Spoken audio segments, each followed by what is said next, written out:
Tonight, the Parramatta shooting. The family and the Premier paid tribute to the victim. But who helped the teenage terrorist? The doctor who came to the rescue after a hit and run in Bondi. The Cowboys play it cool while the Broncos turn tourist as the fans gather for tonight's Grand Final showdown. Sydney Swelters, we reveal the cleanest beaches and rivers to escape the heat. And the sweetest victory. The Wallabies send England crashing out of the Rugby World Cup. This is 9 News with Peter Overton.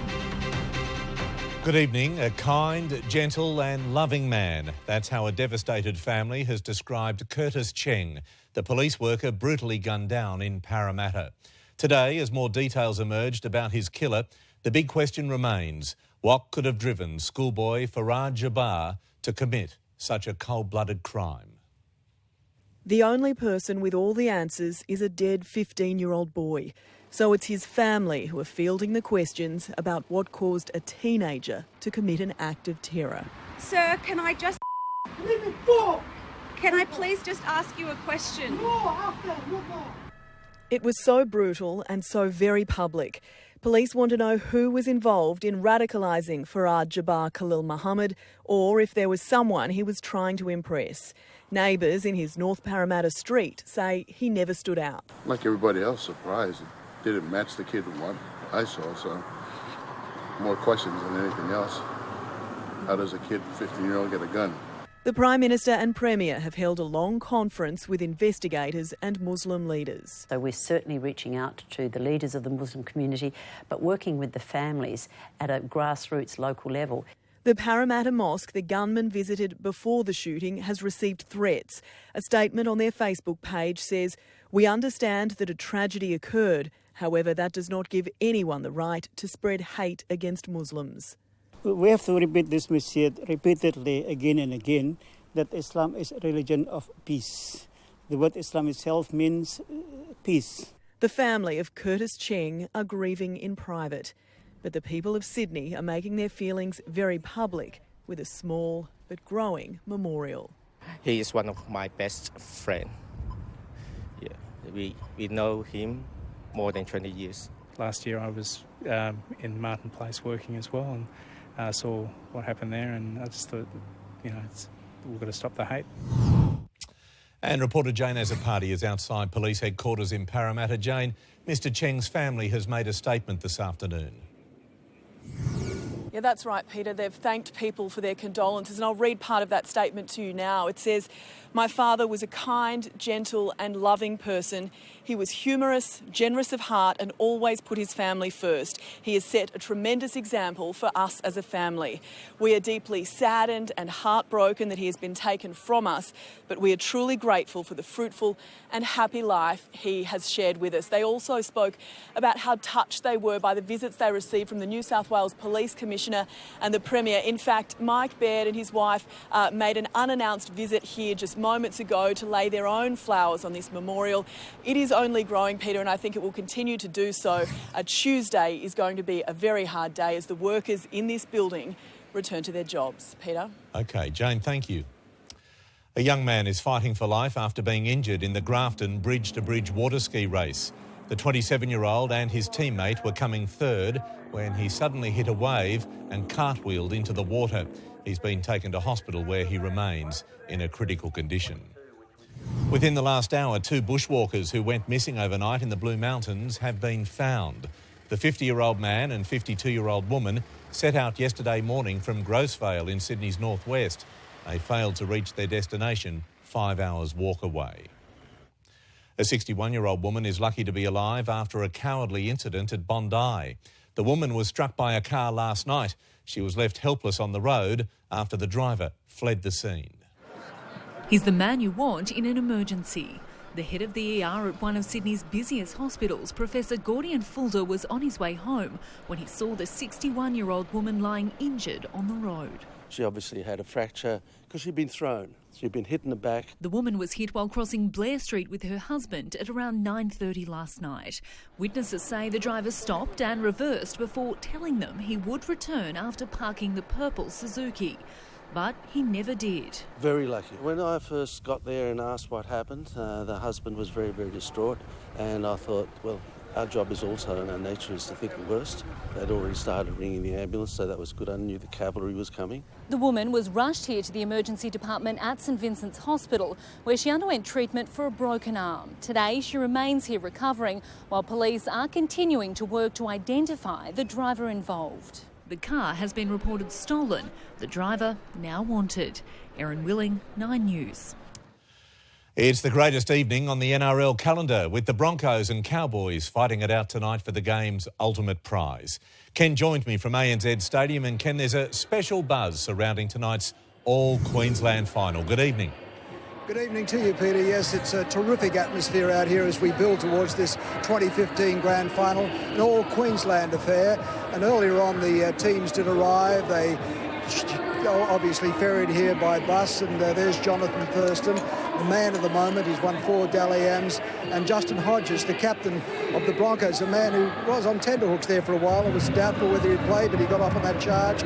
Peter Sterling catching up with a couple of the guys, and here we are at ANZ Stadium, which is a sellout on what is a balmy evening here in Sydney, and it is going to be a terrific grand final. A lot of Bronco fans, a lot of North Queensland fans, and everybody's second team, I'm bound to believe, are the Cowboys. And the heat will be on in every sense when the players step out onto the field, and they've spent the day doing whatever they can to keep their cool. With game faces on, the Broncos boarded the bus to ANZ Stadium.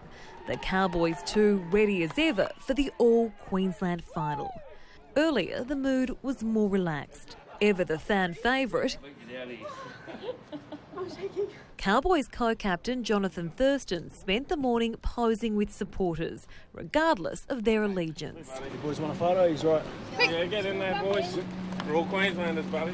Before joining his teammates for a game of cricket. The Broncos started their day with a team walk, taking in the sights of Sydney. Over at the airport, their biggest fans touched down, the wives and girlfriends from both teams. We're excited and happy to be here and ready to go to the game. A little bit nervous now that we're here. Excited just to get there and see him before the game. At ANZ Stadium, the party started early. Go Cowboys! Especially for those who'd made the journey from the far north, hoping to witness history. While Sydney-siders were forced to pick sides. Cowboys, a bit silly for not. But regardless of the final score, this trophy is going back across the border. Queenslander! Kate Creedon, 9 News. Yes, indeed, they are primed, and Neil Breen is on the outside with the fans, and there's plenty of them coming in here this evening. Terrific atmosphere, Neil. Oh, Ken, it's unbelievable in this beautiful weather. The fans have poured into Olympic Park all afternoon to enjoy the day. But, of course, there's a heavy police presence here today as well after the tragic events of Friday night. A lot of police walking through in packs and police on horseback, making sure this large crowd is kept safe. And as you can see, they're pretty pumped up, Ken. These fans, the Cowboys fans and the Broncos fans, I'm going to leave it to them to tell you who'll win. Thank you, Neil. That's a losing battle, but it's going to be fun and games here. And of course, all the action right after the news at 6:30. Pete and I'll be back with Peter Sterling to run the rule over the key players in this grand final epic here at ANZ Stadium. See you a little bit later. Good on you. Look forward to it. Thank you, Ken. Well, it was a Sydney scorcher today as the mercury soared to almost 35 degrees at Mascot. Beaches were the hottest spot in town, and tonight 9 News can reveal the safest spots to swim this season. A picture-perfect start, a spring hint of summer. Serious relaxation takes preparation and a prime position. At Sydney's newest harbourside park, cooling off, helpfully provided by the Port Authority. At the start of boating season, hundreds have been breath tested and safety checked, but jet ski hoons, the key target.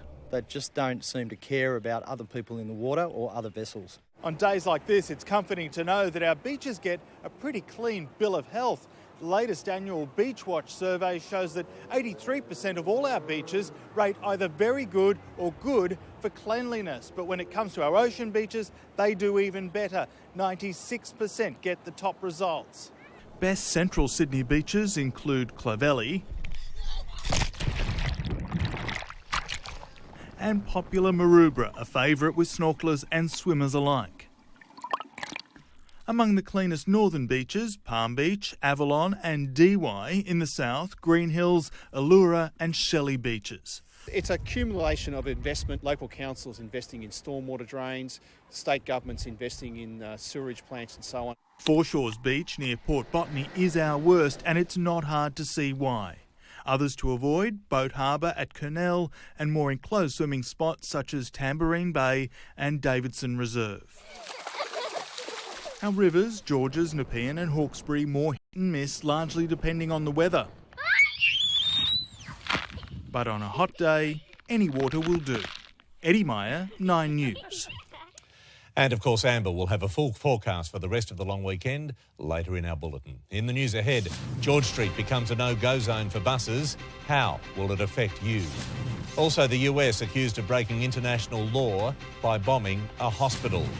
And the Parramatta Eel accused of road rage. The interview Sydney has been waiting for. Salim and his bride finally speak. The wedding. I wanted to show the world how a female should be treated. The corruption allegations. We open the paper and just laugh and just close it. And his new political dream. Only on 9 News, Monday at 6. We're under an hour away from the kick-off for tonight's historic All-Queensland NRL Grand Final. And joining us with his analysis, four-time premiership winner, Peter Sterling. Peter, if the forwards do their business, they've got two sets of halves, both teams, that can have a big bearing on what happens here this evening. Oh, there's no doubt about that, and both sets in great form coming into this grand final. You have a look at the Brisbane pairing, they get better every week, wonderful runners of the football, playing with a lot of confidence. Whilst for North Queensland, Michael Morgan has taken off so much pressure off Jonathan Thurston. He plays to the right, Thurston to the left. They can't double-team Jonathan Thurston because of that man on screen now. Jonathan Thurston, a little bit of an injury cloud. How do you see it? Oh, he'll be fine. He just had a little bit of ice on it, but the groin's probably been more of a problem in the last few weeks, but he'll be 100% to go tonight, and he's the best competitor in the game. He'll be leading the North Queensland charge. And the Queensland halves, or the Bronco halves, have been a revelation this year, haven't they? Yeah, Ben Hunt's been tremendous. Anthony Mulford took a little while to warm into his task, but now they're a real threat, and they play without much structure, but enough to make sure that it's not completely ad-lib, and it's a really nice combination. Who wins it and by how much? Brisbane, one will be enough. Okay, good on you. Thank you, Peter. Look forward to the call. We've already witnessed some euphoric scenes here today in the lower grades as Erin Molan reports. It's not quite Origin, but it's state rivalry all the same. The winner of Queensland's Intrust Super Cup, Ipswich, against the New South Wales Cup champs, Newcastle. Parcell goes again!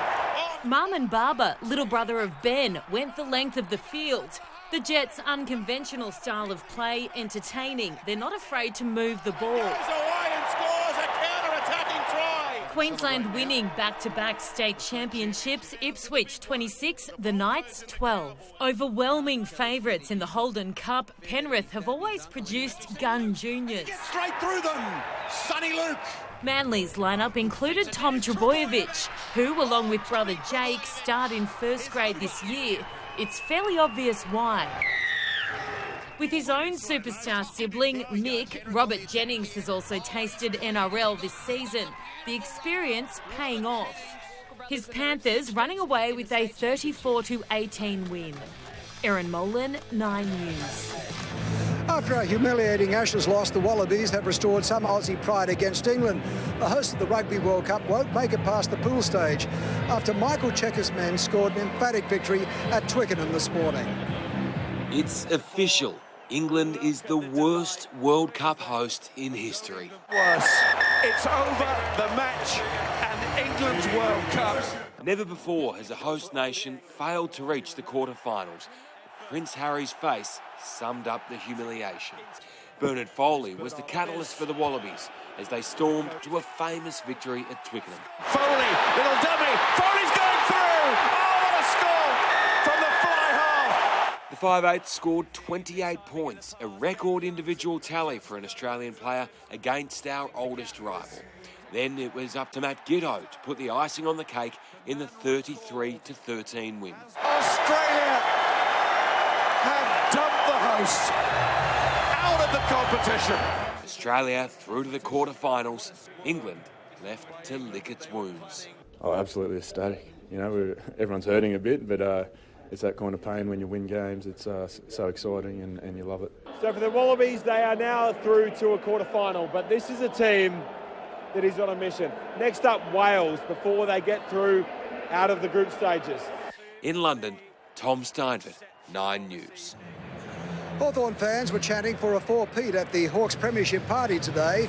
Thousands of brown and gold faithful celebrated with the champions after claiming an historic third consecutive title yesterday. The players celebrated well into last night at a team dinner. Well, Pete, we're back here right after the news, looking forward to this All-Queensland affair. It really has grabbed everybody's imagination. As far as I'm concerned, it's been the perfect weekend. A grand final in Melbourne yesterday, I was able to attend, and this one tonight. Looking forward to all of it happening here on Wide World of Sports. Good on you, Ken. The best seat in the house you have. See you tomorrow. Up next, Amber has all the weather for the rest of the long weekend. Good evening. Thanks, Pete. If you thought today was hot, some suburbs are going to be up to 5 degrees hotter tomorrow. Your forecast next.